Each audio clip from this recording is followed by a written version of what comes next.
Hello, जय महाराष्ट्र सगळ्यांना. नवीन ऊर्जा, नवीन सुरुवात. आज पुन्हा आम्ही निघालो सह्याद्रीवरती. राहणं पॉसिबल नाही, भीती वाटते, त्यामुळे राहायला जात नाही. तर आम्ही निघालो तर सुरतला दिसले तिथे आंबे, कैऱ्या. काय म्हण राहावे ना, भावाने दगडं मारून मारून 2-4 कैऱ्या पाडला. एक नंबर होते. खूप पहिल्यांदा, या वर्षीच्या पहिल्यांदा कैऱ्या खायला मिळाल्या. कैऱ्या घेऊन आम्ही निघालो मस्त. तोच मागच्या ब्लॉगमध्ये दाखवलं होतं तुम्हाला, मागच्या व्हिडिओमध्ये पार्ट 1मध्ये, की आम्ही चाललो होतो वरती खेकडे नदीतून चालत. तर इथे दिसला मस्त खेकडा आणि एक नंबर मोठा खेकडा होता. पकडला आम्ही. बोललो आज तर मस्त पार्टी, खेकडा पार्टी.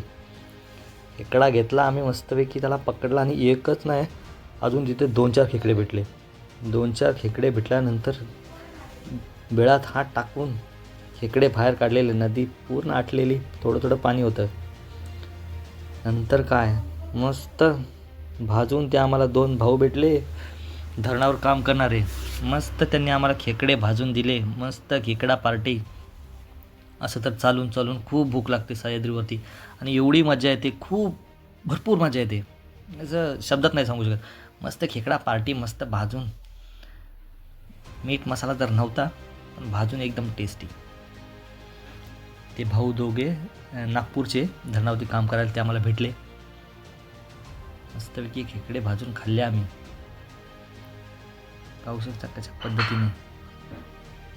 परत कमी पडले, परत गेलो आणि साला एक खेकडा माझ्या हाताला चावला, बोट धरला आणि मस्त मज्जा. तो माझं बोट कसं चावलं त्याने, तो मस्तपैकी त्याला आणला परत एकदम भाजून, मस्त कडक फ्राय करून परत मज्जा. ते दादानी मस्त त्याचा नांगीळ एक आंगडा असतो त्याचा ठेचून मस्तपैकी करून दिला त्यांना, फ्राय करून आम्हाला. मग आम्ही खाल्ला. एक नंबर. बघा तो दादा कसा नुसता ताकद काढून त्याचं कवची काढतो वरचं बॉडी.